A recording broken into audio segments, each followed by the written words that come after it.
Hello and welcome from the UC Davis Undergraduate Research Center to our online presentation for the Provost Undergraduate Fellowship opportunity, also known as the PUF.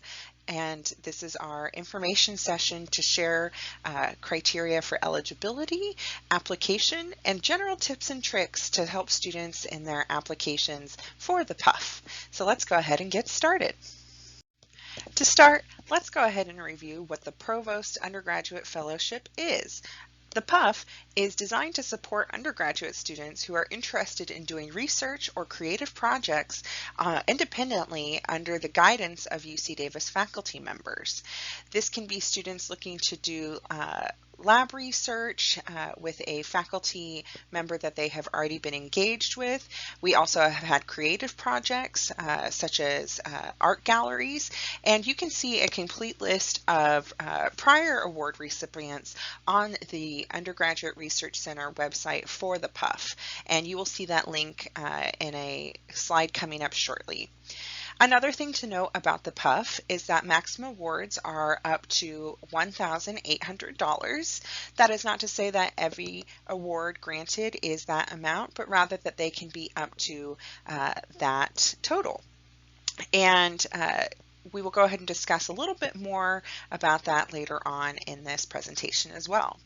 A quick note is that funds are transferred into an account for the research use in accordance with the faculty sponsors department, and there's some staff support there as well that we will also review later on in this presentation, but that is the general overview of what the PUF is. So now that we've reviewed what the PUF is, we'll discuss eligibility now. Students who are full or part-time registered UC Davis undergraduates are eligible to apply, and they must be in good academic standing as well as meeting satisfactory academic progress. Now, if there are any questions about standing or progress, we refer students back to their major department and advisor. If there are specific questions about the PUF award, we can definitely support on that, but anything related to those components, we encourage students to utilize their resources like OASIS, as well as, again, their major advisor to answer specific inquiries regarding that. Another component is that students applying need to be enrolled during the quarter that the research is carried out. And in particular note to that is that if a student has applied in spring looking to do research in fall, they must be on continued student status during the summer and enrolled in fall quarter to do research over the summer. So that's a basic overview of the eligibility for the PUF, and we are always happy to answer questions about that, and please refer to our FAQ as well that we will continue to develop, as I'm sure there will be additional details in that section regarding this as we get questions. So again, there are two calls usually for the PUF application, one in fall quarter and one in spring quarter. And the current spring 2020 deadline will be Tuesday, April 21st. And materials need to be uploaded no later than 11:59 p.m. online in PDF file format only. And you will see that the website for the PUF application and information is at the bottom at urc.ucdavis.edu/PUF for PUF. And again, you can find the portal there, and we will go over the application in the next few slides as well. So now we will go over preparing a complete PUF application. There are 6 steps to completing the PUF application, and we will review the application cover form, the proposed project portion, the learning potential portion, the budget outline, adding UC Davis transcripts, and securing a letter of recommendation. So let's go ahead and get started. So the first step of the PUF application is the online cover page. Now, the online application can be found through the Undergraduate Research Center PUF page that has the link to the application portal. And from there, the very first step, of course, we ask students is please fill out all the fields on the application. Now, some may be auto-populated because this application portal does require UC Davis credentials to log in, and so name and email may be already included, but there are additional fields that applicants need to complete. Another section is that we also ask students to provide a 25 words or less description of the proposed project. This gives the selection committee at a glance idea of what the project is about, so that they can go ahead and review the materials with that in mind. Finally, we ask to indicate the dollar amount that is being requested under the proposed budget amount, and there will be the budget outline section that we will review further. But again, just a reminder that the maximum amount of the PUF award is $1,800, and so that proposed budget amount can be anywhere in a range up to that maximum. So this is a brief overview really quick of the online cover page. You'll see, as mentioned, the first and last name and email have been auto-populated through the UC Davis credential login, and then any field with a red asterisk next to it indicates that it is required, but again, we are asking that all fields be completed. And you'll note at the bottom that we are asking for the sponsoring professor, that is the faculty sponsor, as well. If you hear that person referred to in either way, we do need their email, so you're just going to want to make sure that that is correct, because there is some automatic routing that occurs through this system to help support applicants complete the application. So now moving on to the proposed project portion. This is where students will outline the research that they are wanting to do and providing additional information and background around that proposed research project. The length of this should be 1 page, single-spaced, 12-point font in Times New Roman font with 1.5 inch margins, and ultimately a PDF document. And I will have students ask if there are options to utilize a different font or format, and again, we recommend following the instructions outlined here as well as on the PUF website, as it just helps ensure a more successful application from there. In the proposed project, we are also asking that at least 3 research citations are provided in the body of the narrative, as well as a bibliography with full references. Citations may also be listed on a second page if necessary, so as to utilize that full page to give a complete snapshot of the research as best able. So when students are preparing the proposed project portion of the application, there are a few considerations that they really should be incorporating into this document to go ahead and give a full snapshot of what the research would look like and its significance. To start, that is where we ask students to really consider and make clear, what is the significance of the work? Why is it important? This is such a foundation for research that it is a common question for anybody applying in a variety of different opportunities, including often faculty sponsors supporting students. They will ask this of the applicant. So this should not be a new question and consideration, and one that should definitely be answered strongly in this document. Another is to also include a brief account of approaches and methods intended to be used to carry out the research. And a quick note I always like to give about this is to consider who the audience reviewing this application is. And by that I mean the selection committee is comprised of faculty in the area where the research is being done. So that I always share because it should help students self-edit in this, in that I will have questions about, should I include more, should I include less of what my methods will be, and my answer is always that the folks reviewing have a certain level of familiarity with those methods and approaches, so to keep that in consideration when drafting.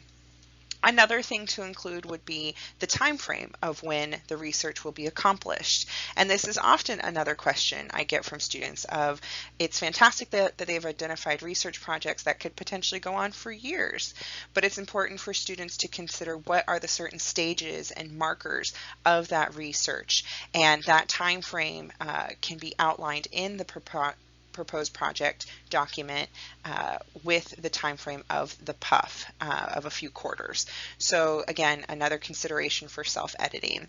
And then finally, what is the project's place within the broader field? And I really like this because it definitely circles back to the first one of the significance of the work. So from there, you'll see a nice flow of how the project can be outlined, and of course, considerations that really should be incorporated in helping give a full snapshot of the proposed project. So now that we've reviewed the research proposal, we will be looking at the learning potential portion of the PUF application. This is really my favorite part of the PUF application because it's where we get to hear from students about the significance of their research experience and why it is important to them in regards to their academic and career planning. Really the question being asked is why this project, why this research, and what will you as an applicant get from it?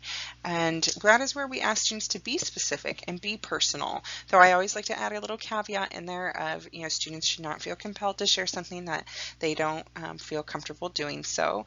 But we do want to see that authenticity, that passion really shine through at the intersection of the research and the researcher. This section is a maximum of 1,000 characters, and that's including spaces. So similar to the research proposal, brevity is encouraged, but not at the cost of really showcasing who you are. So it's a delicate balance, but we always believe in your ability to do it.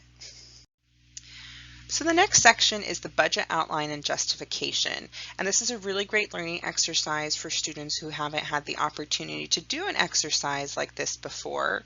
And where I always encourage students to start is to remember that awards do not exceed $1,800, and so when drafting the budget, to keep that really in the forefront.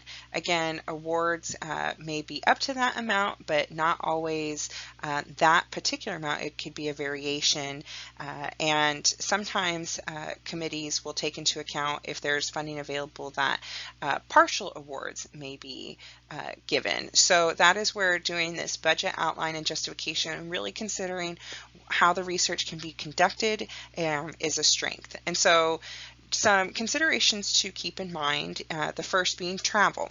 Travel requests should reflect actual transportation costs and should not be calculated on a per diem or daily basis.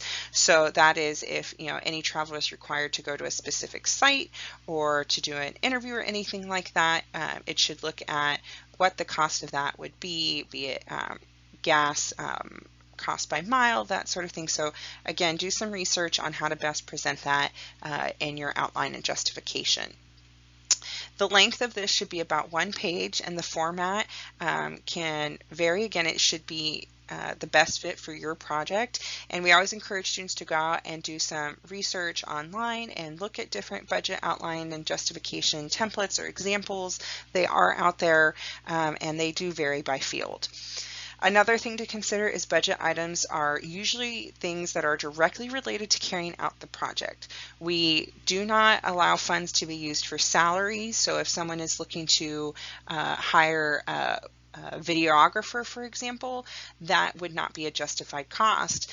But continue to engage us, ask us your questions if you have budget specific ones, and we are developing an FAQ section for the PUF specifically, so that will help us as well. So please go ahead and send us your budget questions and outline questions after doing some independent research, and if you need us, let us know. So continuing on the discussion of budget considerations, we always like to note that books are typically not funded because we have such a fantastic interlibrary loan system through Shields and the other campus libraries. And so again, that may be another opportunity to do some additional research to see what resources are available. And we encourage definitely discussing the budget items with the faculty sponsor that is supporting the PUF application, because they can often give great information and tips around equipment or certain things that may be needed for research that may not need to be included on the budget item list. On that note as well, if specific equipment is purchased for the PUF project, that equipment will be retained through the URC, the Undergraduate Research Center, and the partners on that particular PUF project. This is where I always like to say students Again, if it's a real serious need for the research, it's a great way to potentially pay it forward, because then that equipment could be utilized by a future PUF recipient. So that's one way to look at it. And then similarly, any common equipment requires justification, like computer software. And any equipment that is normally found in the research spaces are not funded because it is so readily available. So that is, again, where looking at what current existing resources are and having a good discussion with the faculty sponsor will really help in making sure that the budget is as accurate as possible and flexible as the funding is considered. So we've discussed some budget considerations, and here are just a few things that are explicitly outlined that are not funded through the PUF award. So that includes items like memberships. PUF funding cannot be used for any sort of membership to a professional organization or anything like that. Salaries, as I mentioned earlier, that is not eligible for PUF funding to be used towards. Parking permits. I know parking is really tough, but it is just something that cannot be funded on the PUF award, as it is not research related. And then travel to present or attend a conference. We actually have a completely separate award that students can apply to called the Undergraduate Travel Award, which can be found also on the Undergraduate Research Center site. And so that is another thing that we really encourage students to apply for, as again, the PUF is not eligible for use towards that. So another thing required of students is to include their UC Davis transcripts in their PUF application. So we instruct students to go to myucdavis.edu, and then from there they can navigate and select their unofficial transcripts to go ahead and add to their application. Please do not upload official third-party protected transcripts. They're very difficult to view, and again, it's not actually a part of the instructions given. We are asking for unofficial transcripts only for this purpose, so no fancy extra work is needed. Again, you can go through myUCDavis to grab those, and you would use the web browser that you have accessed myucdavis.edu to go ahead and make a PDF and save to your computer. Again, there is the opportunity to do research if you are unfamiliar of how to print a PDF off the browser, and the campus IT can also help you remotely to get that document. Finally, we are asking for a letter of recommendation from the faculty sponsor or the professor that is supporting the PUF application. And so when you apply through the PUF portal, an email will automatically be sent to the sponsoring professor asking them to upload the letter of support. We encourage students to have already mentioned this to their sponsor, so that way when the sponsor receives the email that they can go ahead and complete that in a timely manner in supporting you in your application. Professors have a separate deadline for the letters of recommendation, and so while that is important to know, we always suggest that students do not rely on that. We let them know it would be wise to ask well in advance, as I noted in the first point, of that application deadline. They will not be able to upload the letter until the applicant has submitted their application. So that's where we again really encourage students to give themselves a buffer, some time, so that way their sponsor, their sponsoring professor in turn has some time as well to get their application letter of support on there as well. And just so that everybody knows, it is also helpful to let the faculty sponsor know that they will have to provide the name and email address of a staff member who supports them in their accounts, and they will have that information. It shouldn't be anything the student should have to source, but just in case if the faculty member isn't sure, maybe just looking at who that person that normally supports them is, or just having that conversation is really helpful. So that's a basic overview of letters of recommendation, and the Undergraduate Research Center can also answer questions either through the FAQ that will be accompanying the PUF application page, or faculty are more than welcome to reach out to the Undergraduate Research Center at urc@ucdavis.edu if they have a question that maybe the applicant can't answer at this time. Now that we've reviewed the application, we'll do a brief overview of the selection process. So each college will review applications from their own students. An example of that would be if a College of Engineering student has submitted an application, then the College of Engineering Awards Committee would review that application.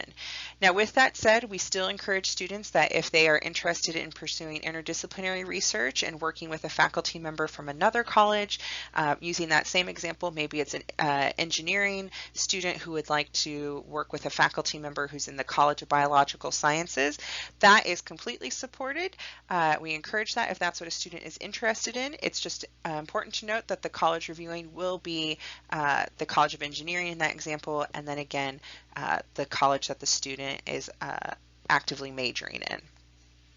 From there, each college will review and rank all proposals, and from there we'll determine funding to be given to the top applications, and then as budget allows, there may be opportunity to fund additional projects, maybe not at the full amount, maybe at a varied amount, and that is where faculty really do try and do their best in supporting student research, as we have seen. But again, that's where it's important to have a strong proposal, a strong application, and it will just increase those chances of getting funding that much more. Students who are awarded the PUF will be sent letters, as well as their sponsors will be included in that correspondence with a including of the departmental business officer.